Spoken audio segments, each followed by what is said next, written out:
Hello everyone.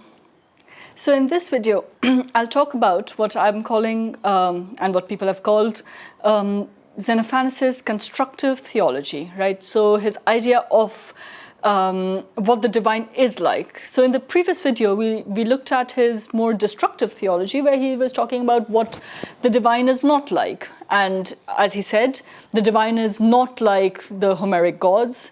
The divine does not have, take different anthropomorphic forms or even animal forms. The divine does not sort of, cheat and deceive and make fool of people. So you have, a sort of what we call a destructive criticism, what Guthrie calls a destructive criticism actually, and a criticism also of divine hierarchy.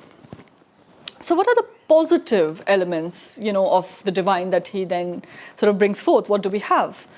So we'll see that he has a set of different sort of characteristics, which I think Barnes makes a list of, and there's a list of 7, where he says, 1, God is motionless. God is ungenerated. 2, 3, God is unique. That means God is one, and thus is the greatest. 4, which we already had from before, God is not anthropomorphic. Then 5, God is omniscient of a sort. He perceives as a whole. He perceives the whole. Then God is a sort of omnipotent. He moves things by the power of his mind. And God is morally perfect. Now again, this we get from the previous one, that he is not immoral. Yeah, so let's go through this whole list and see, which fragments do we get all these from. So fragment 23, where it starts with Iis Deus, one God. Now this is a pretty difficult part to translate, because in Greek, the verb to be, the copula, is often implied. So it could be Iis Deus esti. And so we don't know whether he's saying one God, or one is God, or God is one. Right? So keep all these 3 interpretations in mind, where he might be saying one God, or he might be saying one is God, or he might be saying God is one. Yeah, so 3 interpretations. And then greatest amongst gods and men. Now, what are these gods? If there's one God, then how can that one God be greatest amongst gods and men, right? So a bit of a contradictory statement, but I think a lot of people actually just take it as what is called this, it's just emphatic, right? It's sort of saying, there's only one God, that God is greatest amongst, well, those gods don't exist, If gods existed, he would be the greatest, but he or she or it, because as I said, if we take it as an interpretation that says one is God, now that one is ungendered as well, right? So this God, this one, is the greatest amongst gods and men. So we don't know, whether there is this gender to this God. In no way similar to mortals, either in body or in thought, right? So God is not anthropomorphic, either in body. They don't have human bodies, it doesn't have a human body. And that's why I said, gender is a tricky thing to say out here. It does not have a body. And its thought, this God's thought, is also, is also, not human, is an inhuman God. And we'll see what this inhuman God means, because is it sort of, inhuman in the sense of the way the water, the earth, the air that we have in the Milesians is inhuman, or inhuman in the sense of a superhuman God, which we will see later, for example, in Anaxagoras, where he talks about this nous, this mind. And it's somewhere in between the two, it's pretty interesting. So it's both a material inhuman God and an intellectual inhuman God. Yeah, so this is an inhuman God who, fragment 24, sees the all, thinks the all, and hears the all, right?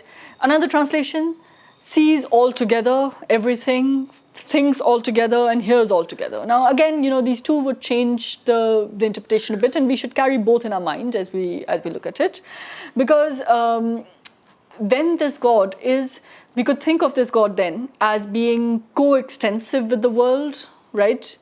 Or something that is able to, what is the verb for this? To intellect. No, I don't think that verb actually works very well. To think, really, the entire sort of universe, to think the entire cosmos. So we have these two notions out here with the all or the whole. Then next fragment maybe explains things a bit more, where he says, fragment 25, away from toil, with the will of his mind, he shakes all things. Shakes really in the sense of shaking.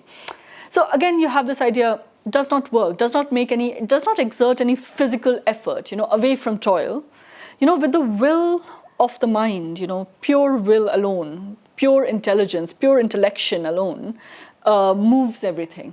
Is able, so, we were talking about matter, motion, and the cosmos. The motion comes from the pure will of the God alone. Yeah?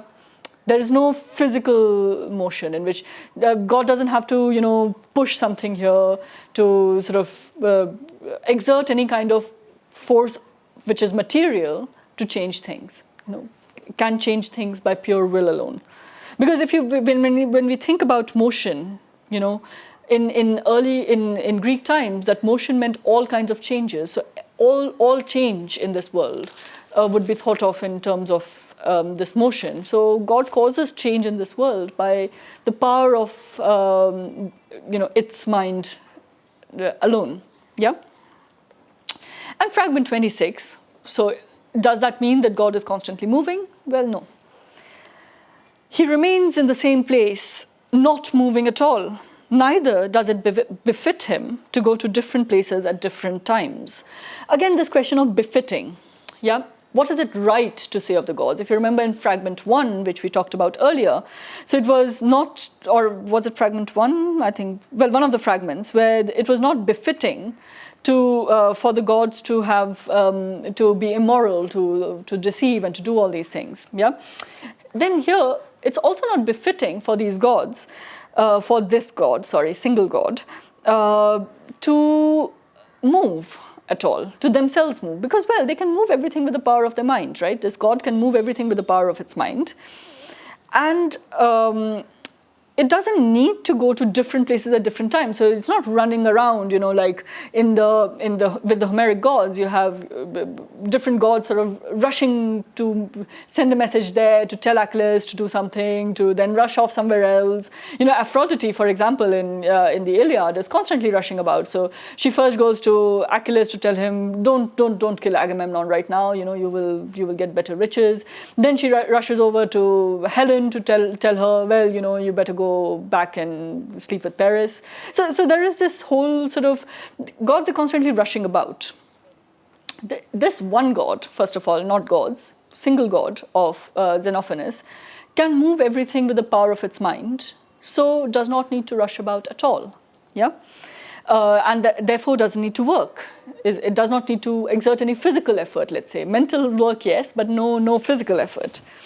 And in any case, is able to see all, hear all, change everything. So we are getting very, very close to this omnipotent, omniscient God. Yeah, and also a good God, right? A benevolent God eventually, because is also not immoral, right? But also non-anthropomorphic. So very important to keep that in mind. So what do we have then? When we talk about constructive theology, we have a single, unique, non-anthropomorphic entity, right, who is the greatest amongst gods, which, as I said, don't take it literally, but take it as an emphatic, But it's a tricky thing. Why is he using this at all? Perhaps because it's popular religious terminology to talk about gods, but yeah, it confuses things a bit, right? For whom it is unfitting, it's not fitting that it move, but movement is also unnecessary, right, for this God, because God can move everything with the mind. So everything can be moved already. So no, it is unfitting to move, and also unnecessary to move. This God sees all, hears all, thinks all, and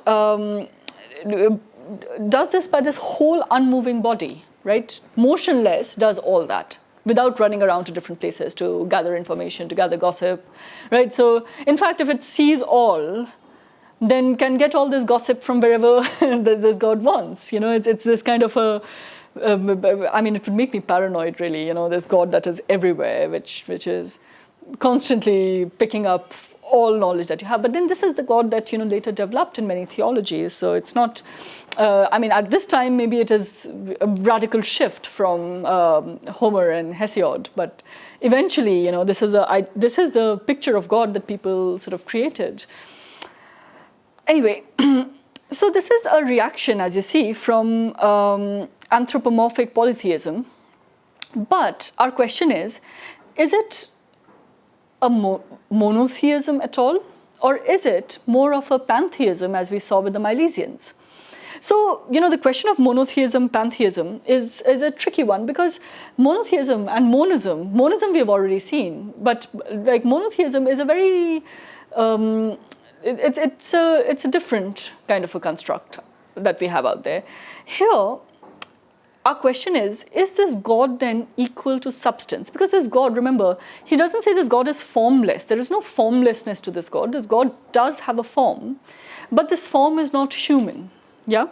And this form is sort of, this God knows all, hears all, thinks all. So a very sort of genuine question here would be, does this mean that God is substance, Spinoza style? Is God to be thought of as coextensive with the world? So what Aristotle says, about this is that, because Aristotle would have been very happy about that. I mean, his God was a bit ex machina, so outside the system, but pretty much this kind of a God that Xenophanes is talking about. But he's not happy with Xenophanes. He says Xenophanes doesn't make anything clear. He was uncouth and all kinds of things, right? So he says that this is neither Parmenides' immaterial one, nor is it Melis's material one, right? So Aristotle is not happy because he says that this God, sounds like, it might sound like this Parmenides' immaterial one, but it has a demas, this bodily form, right? And it moves by intellect alone. So, I mean, what kind of a God is this? It moves by intellect alone. Then to make it coextensive with the universe is tricky because the cosmos is constantly changing and moving. So an unmoving God, which is coextensive with a moving cosmos and is not outside of it. Yeah? So it is a bit confusing. So what we have out here is a kind of, we have a negation of the Homeric divinities that we already saw, but the positive implications are not necessarily all clear, right?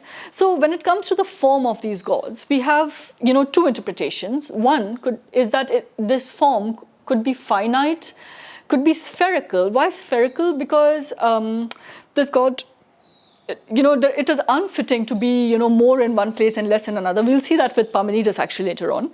But this idea that it is unfitting, like this God is like, should not be more somewhere else or further somewhere else, doesn't need to move about. So if this God extends equally in all directions, then this God becomes spherical. Yeah, so it's a spherical God. And then this spherical God then would become something what we would call a proto-Eleatic, right? A proto-Parmenidean sort of a God. Or we could think of this God as post-Milesian, and then this God is infinite and apeiron. But then apeiron also doesn't necessarily mean infinite, right? It could be, it could just be internal infinity. That means internally there are no sort of peras, no boundaries. But externally it might actually be spherical again. So we don't know. Maybe it's a spherical God. And where is this God located? So the location of this God could be coextensive with the entire universe, as I said, so which means that this, and this is a pretty nice interpretation actually, because this God then would be spherical, living, because is intellecting, right, is thinking, is perceiving, is hearing, and conscious, right, in that sense.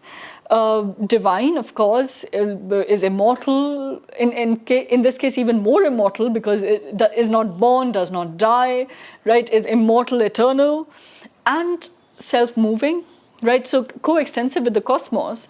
This God does not move, but moves the cosmos. But as it is coextensive with the cosmos moves with the God.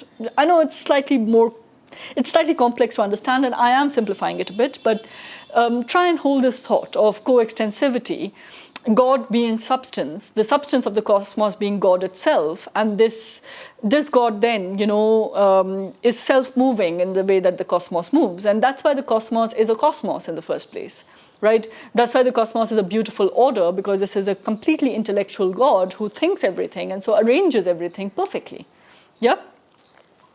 Or the other interpretation could be that this God is located at the center. The cosmos is a sphere, of course, again, but at the center of it, and from where this God moves everything by this God's will, or maybe the God is really located outside of it. Now, this one, I don't think there is that much evidence we have for this, because this is almost getting to Aristotle slowly. The God outside, or Anaxagoras. We'll see it with Anaxagoras. This God outside who moves everything. Which Aristotle did not mention. He would have, when he did his history of philosophy. So we have this question whether pantheistic or monotheistic, and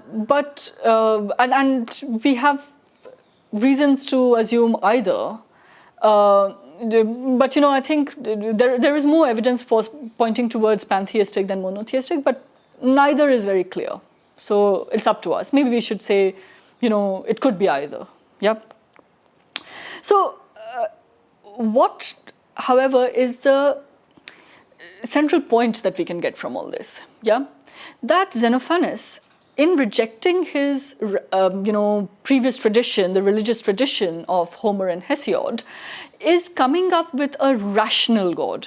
This God, whatever else this God is, whether pantheistic or monotheistic or monist or whatever, right, is a rational God, a philosopher's God. At the very least, we can, definitely claim that, because he's turning to reason. He's not turning to tradition. He's not turning to myth. He's not even turning to, natural phenomena, observable phenomena to determine the characteristics of this God. He's actually turning to reason, to philosophy, right? What is he asking? He's asking, what is it fitting for God to be? What is it fitting to be said of the gods? So, when he was criticizing, different cultures for having their own gods, Ethiopians as Ethiopian gods, Thracians, Thracian gods, oxen gods, and horses, horse gods. Well, the philosopher has a philosopher's God, right? The philosopher who assumes that the body is nothing, the mind is everything, the intellect moves everything. So this is just a projection of this philosophical mind, into this all-powerful mind. This what the philosopher maybe wants to be, because if let's say the anthropomorphic gods are just sort of stronger, physically stronger and mentally stronger humans than us, right? Xenophanes' God is just a stronger philosopher than Xenophanes, knows everything, is able to know everything around, which, as a mere human, maybe Xenophanes can't, hears everything, thinks everything, and has the power to change things with the mind, lazy philosopher syndrome. So yeah, sorry, jokes aside. So you have this philosopher God that you will have with Xenophanes, who is non-anthropomorphic, impersonal, part of the universe, either coextensive with it or outside, but probably coextensive with it, right? Omniscient, can act through the will and mind alone, without any physical effort, does not require any physical effort, and also it is unfitting for this God to sort of apply any physical effort. Eternal, unmoving, and unique. Yeah. As I said, this God, we can't even say has a gender, because it's not of a human form at all, either in body or in mind. And now you see why neither in body nor in mind. In body does not have a bodily shape, but also in mind, is, well, in fact, it's a projection of certain human qualities, the human qualities of thought, right? thinks but thinks everything, right? Sees but sees everything, hears but hears everything. So rather than say simply that it is not human, it's more that it is, superhuman, right? In that sense, it's a superhuman sort of thinking, perceiving, and all the other seeing, listening, everything. So this God then governs the universe, and perhaps we can say, if we go with the coextensivity thesis, that this God is the universe.